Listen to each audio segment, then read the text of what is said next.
ఉమ్మడి నల్లగొండ జిల్లాలో ఫార్మా కంపెనీలు కార్మికుల జీవితాలను సమాధి చేస్తున్నాయి. బాధిత కుటుంబ సభ్యులను రోడ్డున పడేస్తున్నాయి. ఎలాంటి రక్షణ చర్యలు తీసుకోకుండా కంపెనీలు నడుపుతుండటంతో రియాక్టర్లు పేలి కార్మికులు, ఉద్యోగులు ప్రాణాలు కోల్పోతున్నారు.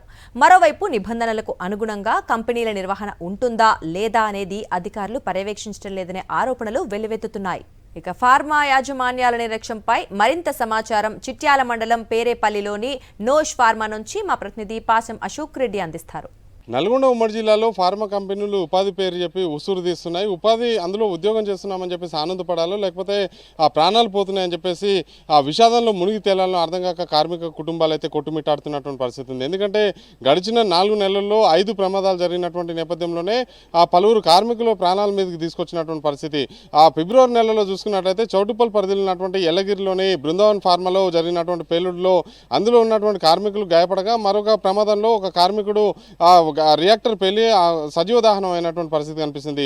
అదే సమయంలో ఏప్రిల్ 9వ తారీఖున చిట్యాల మండలంలో ఉన్నటువంటి పిటంపల్లి సమీపంలో ఉన్నటువంటి పేరేపల్లి సమీపంలో ఉన్నటువంటి నోస్ ల్యాబ్లో ఒక ప్రమాదం జరిగి 6 కార్మికులు కూడా తీవ్ర గాయాల పాలై ఆసుపత్రిలో చికిత్స పొందినటువంటి పరిస్థితి. మే 1న జరిగినటువంటి ప్రమాదంలో తీవ్రస్థాయిలో ఆగ్రహం వ్యక్తం చేస్తూ ఇక్కడ ఉన్నటువంటి కంపెనీని మూసివేయాలని చెప్పేసి స్థానికంగా ఉన్నటువంటి యువజన సంఘాల నేతలు కావచ్చు, కార్మిక సంఘాల నేతలు కావచ్చు ఆగ్రహం వ్యక్తం చేస్తూ ఆందోళన చేసినప్పుడు కూడా కలెక్టర్ వచ్చారు, ఎస్పీ వచ్చారు, ఇక్కడ ల్యాబ్ని సీజ్ చేసాం, ఫార్మా కంపెనీని సీజ్ చేసామని చెప్పినప్పుడు కూడా ఇక్కడ ఫస్ట్ యూనిట్లో ప్రస్తుతం అయితే యథావిధిగా కార్యక్రమాలు జరుగుతున్నటువంటి పరిస్థితి. అంటే అధికార యంత్రాంగం ఈ ఒక ఫార్మా కంపెనీకి తొత్తులాగా వ్యవహరిస్తుంది అనేది కూడా ఒకసారి ఆలోచన చేయాలి. ఎందుకంటే కార్మికుల ప్రాణాలు అధికారుల కుటుంబ సభ్యులకు సంబంధించినటువంటి ప్రాణాలు కాదు కాబట్టి ఇక్కడ ఉన్నటువంటి యంత్రాంగం చేస్తున్నటువంటి రాజకీయ ఒత్తిడికి తలొగ్గి ప్రస్తుతం కార్యకలాపాలు నిర్వహించేందుకు అనుమతి ఇచ్చారు అనేది కూడా సమాధానం చెప్పాల్సినటువంటి అవసరం ఉంది. మనతో పాటు యువజన సంఘాల నేతలు ఉన్నారు. ఇక్కడ స్థానికంగా ఉన్నటువంటి యూత్ అనేక సార్లు అధికారుల దృష్టికి తీసుకెళ్లి చెప్పండి, అంటే తరచుగా ప్రమాదం జరుగుతుంది, ఇక్కడ జరుగుతున్నటువంటి బ్లాస్టింగ్ కారణంగా కార్మికులు ప్రాణాలు కోల్పోతున్నారు, ఏం చెప్తారు మీరు?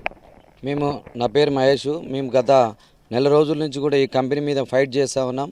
ఎందుకంటే ఇంతకుముందు జరిగిన ఏప్రిల్ 9 రోజు జరిగిన దానికి సంబంధించి మేము మా యూత్ అంతా కూర్చొని ధర్నా నిర్వహించడం జరిగింది. దీంట్లో మేము ఒకటే డిమాండ్ చేసినాం, ఇందులో సేఫ్టీ సరిగా లేదు. ఎవరైతే పనిచేస్తున్నారో ఇక్కడ కార్మికులు వాళ్ళకు ఎలాంటి సమయం ఇవ్వకుండా ఒత్తిడి పెంచి వాళ్ళని డబుల్ డ్యూటీలు చేసుకుంటూ చేస్తూ ఉన్నారు. ఆ రోజు మేము డిమాండ్ చేస్తే అధికారులు ఆ రోజు కూడా కలెక్టర్ వచ్చి విజిట్ చేసిండు. ఏం లేదు, దీని మీద ఖచ్చితంగా చర్య తీసుకుంటామని చెప్పిన ఒక 10-15 రోజులకే మళ్ళీ ఒక సంఘటన జరిగి ఆ రోజే కనుక జిల్లా యంత్రాంగం కనుక ఈ యొక్క కంపెనీ మీద కఠినమైన చర్యలు తీసుకుంటే ఈరోజు ఒక ప్రాణం బలిపోయేది కాదని ఈ యొక్క ముఖ్య ఉద్దేశం. ఇప్పటికైనా కళ్ళు తెరిచి ఈ యొక్క జిల్లా యంత్రాంగానికి ఇదే కలెక్టరేట్లో చాలాసార్లు నేను ఇవ్వడం జరిగింది గ్రీవెన్స్ డేలో. కానీ ఎక్కడ కూడా అధికారులు నిమ్మకు నీరెత్తినట్టుగా మాకే ఫోన్లు చేసి ఎక్కడ ఏం జరుగుతుంది చూపిద్దురా అని మాకే క్వశ్చన్లు వేయడం జరుగుతుంది. వెల్మేడ్ గ్రామంలోని ఈ కంపెనీల వల్ల ఇందులో పనిచేసినటువంటి కార్మికులకు ఎప్పుడు ప్రాణాలు పోతాయో అరచేతిలో ప్రాణాలు పెట్టుకొని, అదేవిధంగా మా యొక్క ఇటువంటి చుట్టుపక్కల గ్రామంలో నుండి ప్రజలు ఎప్పుడు ఏం జరుగుతుందని ఒక భయాందోళనకు గురి అవుతున్నారు. ఎలాంటి నామ్స్ పాటించినటువంటి నో స్లాబ్ యాజమాన్యాన్ని శాశ్వతంగా బంద్ చేసి ఈ యొక్క కంపెనీని ఈ ఊర్లో లేకుండానే తరిమేయాలని కోరుతున్నాం. ఎందుకు ఫార్మా కంపెనీలు విచ్చలవిడిగా ధనార్జన ధ్యేయంగా యథావిధిగా నిర్లక్ష్యంగా వ్యవహరిస్తూ కూడా కార్మికులతో పాటు చుట్టుపక్కల నివసిస్తున్నటువంటి ప్రజల ప్రాణాల మీద కూడా తీసుకొస్తూ వాళ్ళ జీవితాలతో ఆటలాడుకుంటున్నటువంటి పరిస్థితి కనిపిస్తుంది. ఇప్పటికైనా అధికార యంత్రాంగం కదలాల్సినటువంటి అవసరం ఉంది. నిర్లక్ష్యంగా వ్యవహరిస్తున్నటువంటి కంపెనీల మీద చర్యలు తీసుకోవాల్సినటువంటి అవసరం అవుతుంది. నేను శ్రీనివాసరావు, పాసం అశోక్ రెడ్డి, సాక్షి టీవీ, చిట్యాల.